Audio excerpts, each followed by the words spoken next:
بيكم، انا محمد يوسف وده تصميم على السريع. تصميم النهارده عن منتج شيبسي. اول حاجه دخلنا على الماس بتاعنا وجبنا ماس 2000 ونص في 2000 ونص، وبعد كده دخلنا اخترنا الباك جراوند اللي احنا عاوزينها. طبعا احنا ممكن في الاخر نغيرها، بس احنا عملنا شكل مؤقت اللي هو الشكل ده. بعد كده جبنا كام شيبسيه فوق بعض اللي هم قدامكم دول. خدنا جزء اول شيبسيه تحت خدناها كوبي وعملناها مثلا اللير فيها كات، وبعد كده جبنا شكل الارض الموجوده دي وصغرنا الحجم بتاع الصوره ما يتناسب الشيبس يعني، وعملنا لها كليبنج ماسك، كبرناها شويه كده وظبطناها عليها.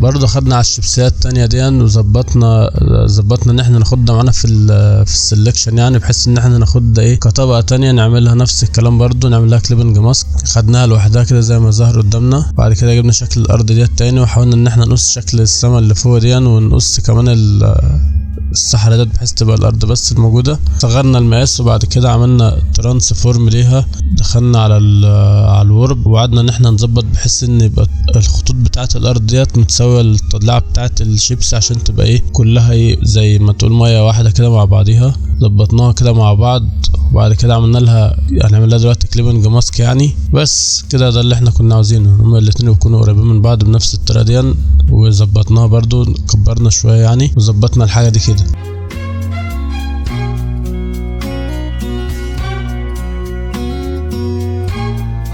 هنيجي بعد كده نضيف العناصر التانية اللي ورا ديت، مثلا شكل البيت والطاحونه والشجر ده، عشان يدي زي واقعية اكتر في الموضوع.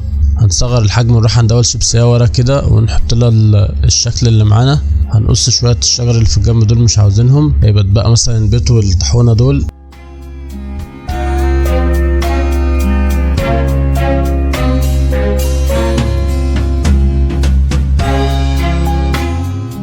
وهنجيب نسخه تانية من الشكل دوت، هنشيل بقى البيت والطاحونه ديت ونسيب الشجر بس، وهنظبطه مع الشجر والزرع اللي موجود في الارض بتاعه البطاطس، فهي هتبقى كأنها راكبه على بعضيها يعني.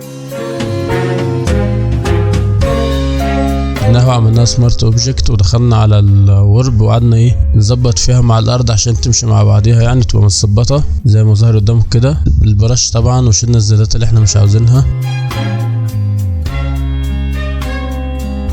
جبنا هنا اللوجو بتاع تايجر، الشيبس بتاع تايجر، او جبنا كام صورة شيبس بتاع تايجر، كام شيبسية هنا عشان نعمل توازن في التصميم كده. هنلف الشيبسية كده شوية وبعد كده هندخل على فلتر نعمل بلور جازيان بلور، وبعد كده هنديها درجة ساتوريشن شوية. بعد كده نلعب في اللون بتاعها شوية، ودخلنا برضه على تاني تصميم نفس الكلام برضه، عملنا لها موشن بلور، والتصميم اللي تحت برضه نفس الكلام جازيان بلور وكده.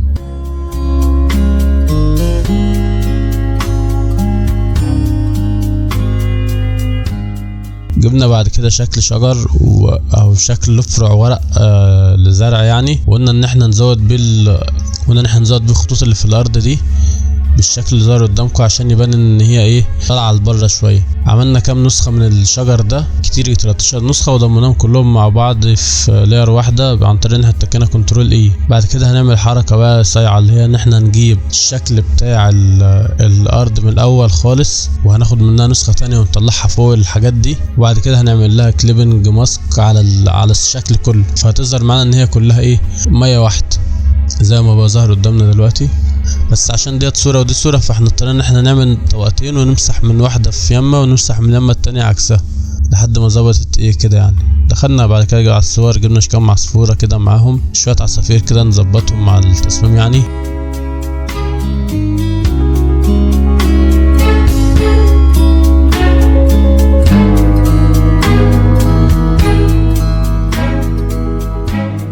عشان نمشي كله مع بعضه. وغير ان احنا مثلا ممكن نجيب كمان السحاب، جبنا شكل السحابه ديت، هندخل على المود ونعملها سكرين، دي تبقى سحابه كبيره يعني، وبعد كده بالبرش ندخل على شكل السحاب ونعمل كام سحابه كده معانا في التصميم، يجملوا التصميم معانا شويه زي ما انت شايف كده يعني.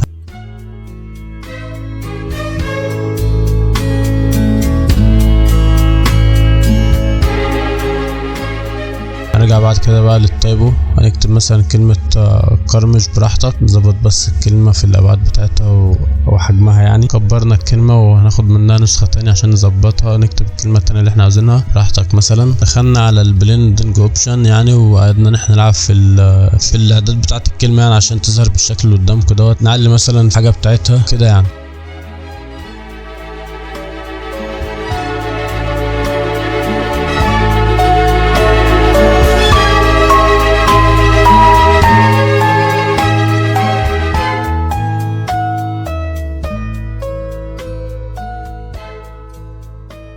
وهنا قلنا بقى نكتب السلوجان بتاعنا اللي هو مثلا طبيعي 100%، وان هي ديت مثلا رقائق البطاطس اللذيذة والطازجة، ونظبطناهم مع بعض وظبطنا بعضهم مع بعض وطولهم. كنا بنجرب نشوف بقى انهي لون مناسب للتصميم ان هو يمشي معاهم لحد ما استقرينا في الاخر على الالوان ديت يعني. بس ده التصميم يا عم.